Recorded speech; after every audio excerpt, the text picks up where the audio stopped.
Hello and welcome to a brand new episode of the Fight Lounge. I'm your host RJ Meads. And on this episode, I'm going to give my prediction for UFC 239. It's headlined by Jon Jones, Amanda Nunes, and Ben Askren.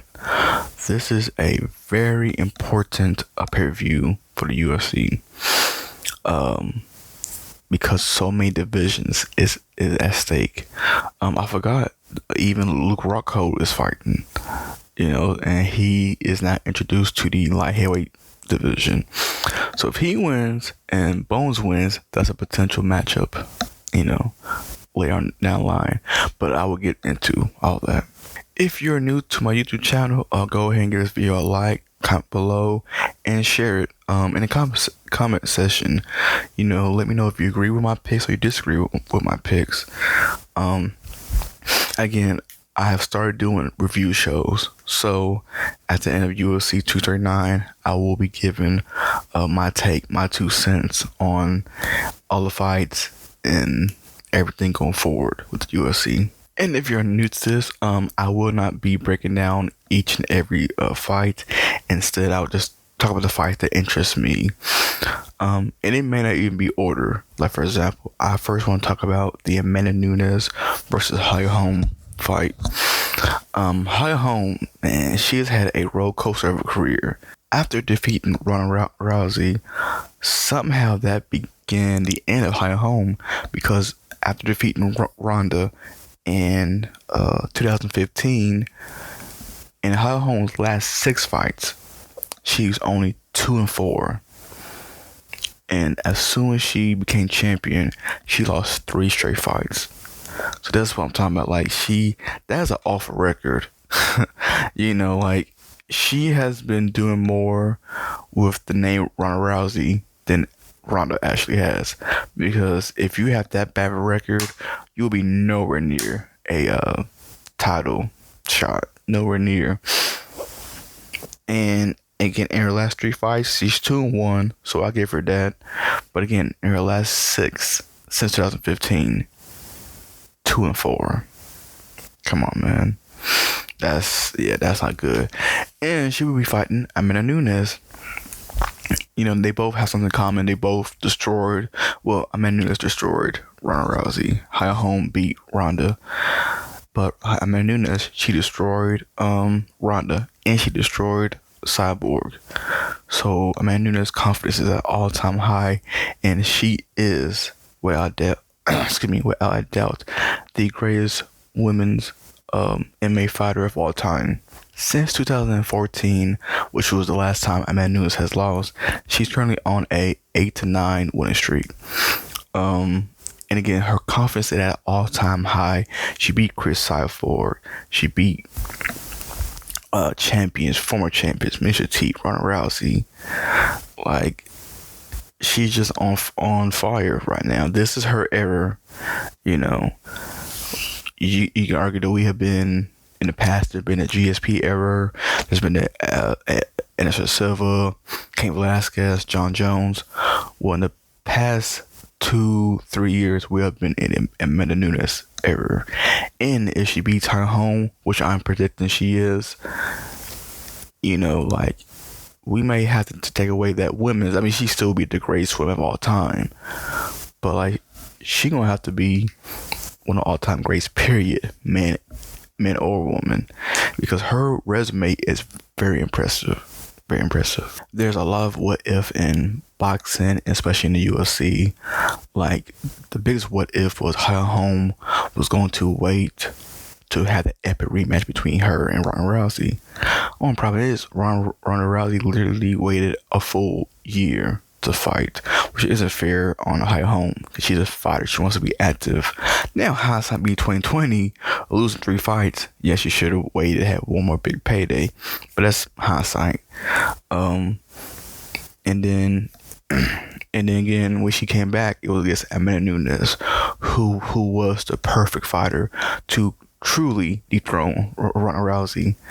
If you take away just that name and go watch the Amanda Nunes Ronda fight, that was the greatest beating in the history of UFC. That was a beatdown from start to finish.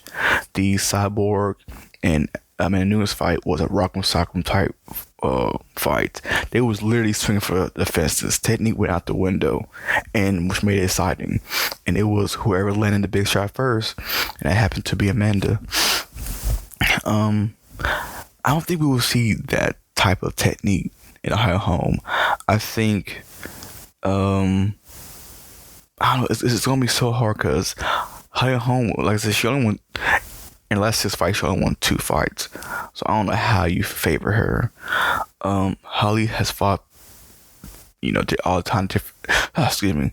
Holly Holm has fought all kind of different styles, and there's only a few, that work because she only has 2 wins. One of them by TKO, the other one by decision. Again, I have to go with Amanda Nunes with this one. How do I see it going?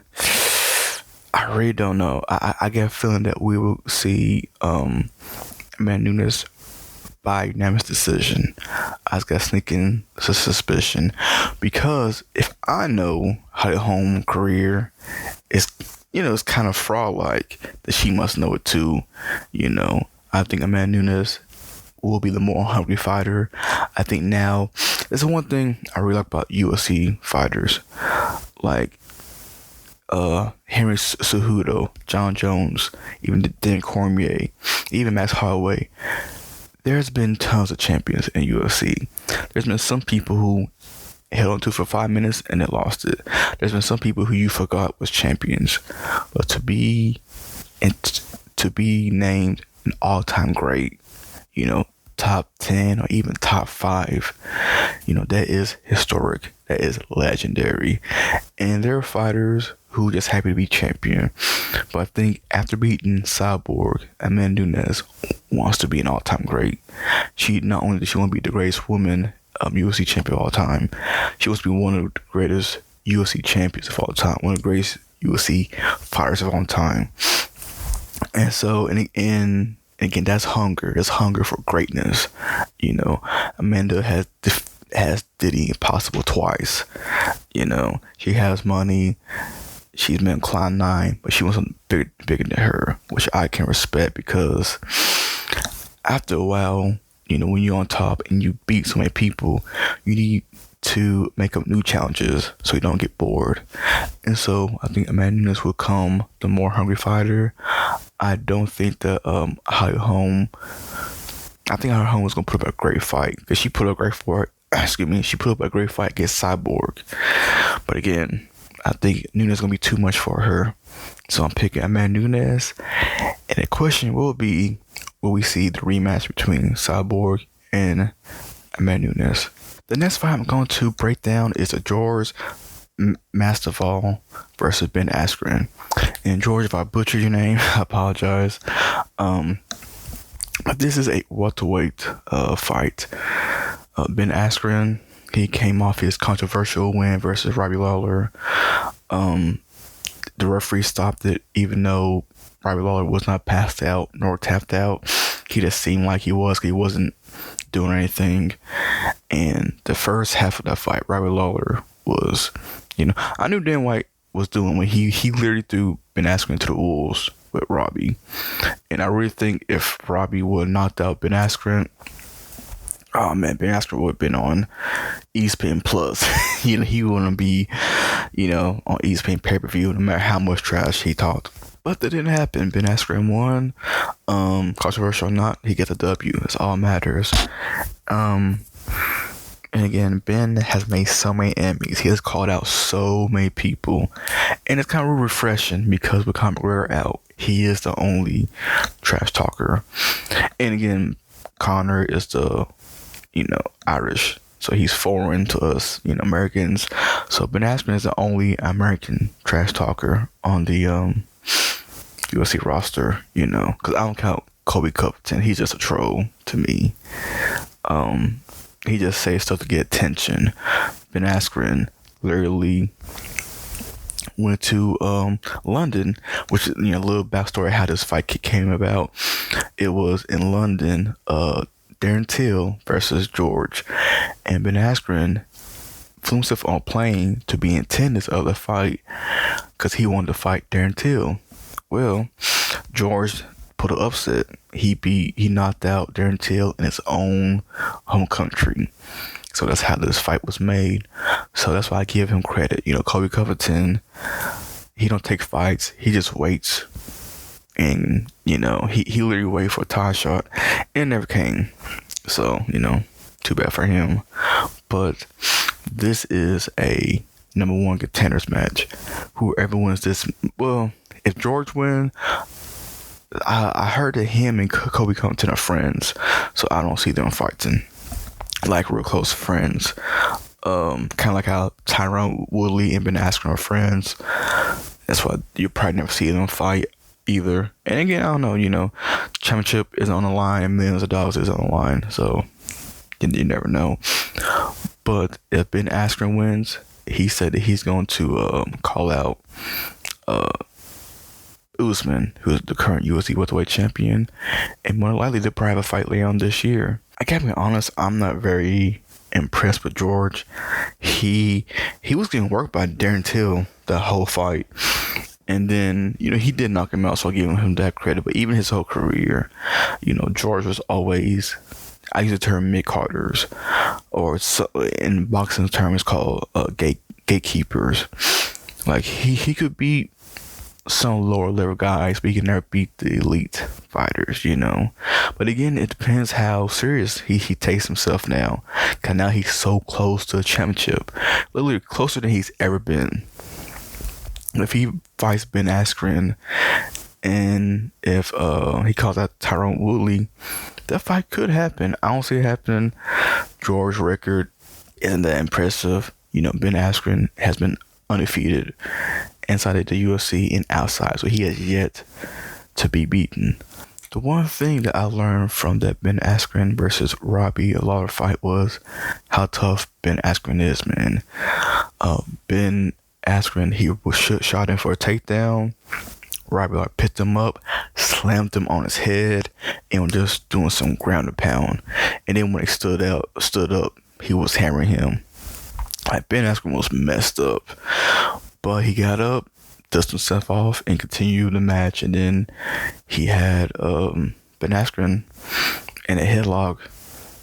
And yeah, well, like I said, he didn't tap and he wasn't out. But I think the referee was talking to him, and he didn't show any indication that he was still, active. And so the ref thought he went to sleep. And then Robbie was like, no. But yeah, that's a subject for another day, about whether that was the right or wrong decision or not by the referee. But Ben Askren is a wrestler, and I don't see George defending much takedowns from Ben. I just don't see it. I think Ben Askren is undefeated for a reason. Now has he fought the same level compares at UFC? No, because the Robbie Lawler fight proved that. But again, to me, George is a mid-carder. He's not an elite level fighter. Robbie Lawler is, So that's why I give Ben Askren credit. So I'm picking Ben Askren. I actually think it's gonna be a second round stoppage. I don't know if Ben Askren has a lot of submission victories, but first round, Ben is going to continuously take down George. In the second round is when he'll break him. He'll pass guard, probably mount, ground and pound. He might even slide into a submission. And so yeah, so I have Ben Askren, and then after putting on a impressive performance, he will call out Usman, which I hope he's there. I hope he's in attendance, and I hope they're in the octagon together. Maybe not, because last time they did, it was Brock Lesnar versus Dan Cormier, and we all saw what happened. Brock Lesnar pushed Dan Cormier, and they almost fought. So, but again, nobody got hurt. So if Usman and Askren did that, it just sells more tickets. It just get more people interested in their fight. And so yeah. So sorry, George. I don't think your 3 pieces of soda is gonna help you. I guess Ben Askren. And so now I am going to jump right into the Jon Jones versus Thiago Santos fight. If you don't know by now, Jon Jones is a GOAT. He has never lost inside a UFC cage. Not only that, the only fighter Jon Jones has ever had trouble with was Alexander Gustafsson. That was the first time they fought. Some people said Gustafsson won, some people think Jones won. I remember I watched it. I was watching it live. I thought Jones was going to lose it, and then he bounced back. If you said Gustafsson won, I wouldn't have been angry because Gustafsson put on a hell of a performance. Unfortunately, his peak, because then he lost to Rumble Johnson the very next fight. He lost to Cormier, and after that, Gustafsson wasn't elite anymore. But again, his rivalry with Cormier, his first fight, Bones beat him easily. Second fight, Bones knocked him out. So much as he despised Cormier wasn't even close his biggest foe inside the cage. Outside the cage, yeah, this is number one rival. But inside, no. Thiago, he is a striker. He is a powerful striker. The only other powerful striker Bones fought was Rampage Jackson. And that was I believe, I could be wrong, but I believe Rampage was Jon Jones' very first title defense. So this was very early, Jon Jones. I believe it was either him or Machida, one of them. But yeah, I really think that Bones has beat wrestlers. Bones has beat submission guys. Bones has beat strikers. Bones has beat any kind of style. Bones has fought people as tall as he is, like trash talkers, former friends, like any and everything Bones has defeated. Bones has even defeated himself when he made countless mistakes. And sorry for Santos, but I just don't see him beating Jon Jones. With that said, the one thing what I like about Bones is even when he had a Glover to Sarah, I knew Glover was gonna win, but you didn't want to come in there and underestimate his opponent. That's exactly what Bones did to Gustafsson. Plus, this when Bones was partying, he was on drugs, so he just didn't take the sport as seriously as I say he does now. And so, hopefully, and again, to his credit, he's been undefeated. I don't think he's ever underestimated anybody. His last fight with Anthony Smith, I knew he was gonna beat. The only thing is like, okay, will Bones overlook him? Will Bones do this? Because even on the build-up, there was trash talking. And again, I don't know why opponents do that. Bones trash talk Bones so much. And literally, he's one of the most mentally strong guys. Like I said, he's been arrested, came back and didn't affect him. He's been suspended, stripped of titles. His mother, unfortunately, passed away. And none of that affected him. And there's been literally dozens of fighters who have trash talk Bones and still won. So I don't understand. I know you don't want to be the Mr. Oh, hey, like the good guy kiss his ass. I understand that. But at the same time, like, it doesn't work. The Chael Sonnen, the Rashad Evans, the Rampage Jackson, the Dan Cormier. All that stuff did not work. Even the second Gustafsson fight, they started trash talk. The Anthony Smith, it wasn't really. It was more friendly. But I think the last week, they kind of built more interest. They started talking a little bit more. And again, if Bones starts it, you don't have to engage. A lot of these guys don't have the pedigree. They don't have the resume, including Santos. I looked. His most impressive win is Anthony Smith, and Anthony Smith to me is a mid-carder. If Ryan Bader was not in Bellator, if he was in UFC, he would beat Anthony Smith. Machida, I think Santos, Anthony Smith had tie shots because the division right now is so shallow. Cormier went up to heavyweight now. Now, with that said, right now the light heavyweight division is shallow. However, two big fighters has moved up: Chris Weidman and Luke Rockhold. And on UFC 239. I believe he's opening UFC 239. Luke Rockhold. It's between him and Thiago Sanchez. But Luke Rockhold is now in the division. If you put Luke Rockhold versus Anthony Smith, I'm going with Luke Rockhold. He's a former champion. And again, Chris Weidman, he's now on the roster. So, you remember when I said UFC 239 is going to shape up the rest of the year?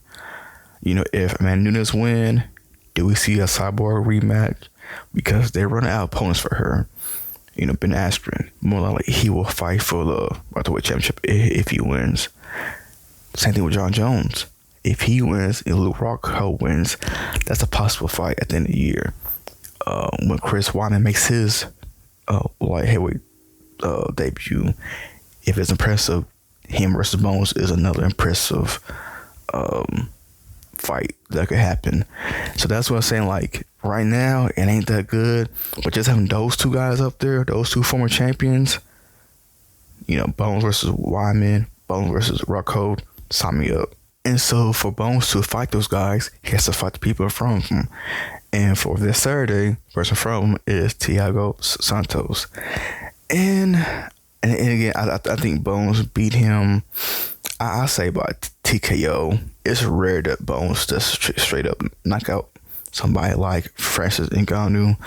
But I have Bones via TKO, right round. I have no idea. I say third round. Why not? But yeah, Bones fight. And again, this is a stepping stone to the bigger fight. If Dana White is smart, if Luke Rockhold wins and Chris Weidman wins, hey, let's have Chris Weidman and Luke Rockhold too. Except this is for the chance to fight for the championship. And that will do it for my prediction for UFC 239. I will have a post-show recap or post-show review of UFC 239. I will go over who I won, and how the ripple effect of the wins and losses will matter going forward with the UFC. And if you're still listening to this episode, I want to say thank you. I know this is kind of long. However, I just like to break down fights. I like to talk about the history of the fighters, how this fight was made, and what are the possibilities going forward with each fighter's win or loss. And again, if you listen to on SoundCloud, you can repost it. If you listen to iTunes or Spotify, let's give us a nice review. And of course, if you listen to my YouTube channel, hey, leave a like, comment, share this video, and of course, subscribe. It really helps us out. And again, let me know if you agree with my picks. If not, we can have a little discussion in the comment section. But that's my picks. I don't know who Luke Rockhold is fighting, but I predict that he will win. If he somehow loses, he might fight. If Gustafsson didn't retire, him versus Gustafsson would have been a great fight. Or Gustafsson versus Chris Weidman. Bones talked about how Gustafsson, retiring really hurt the division, because in Bones' eyes, Gustafsson is still elite. And Gustafsson is elite because of today's standards, But Gustafsson versus Luke or versus Weidman would have been a great test to see if those middleweights are truly ready for the light heavyweight division. But again, I'm going off subject. But yeah, I'll see you guys later this week. It'll be the post show of UFC 239. So yeah, I'll see you guys next time. Peace.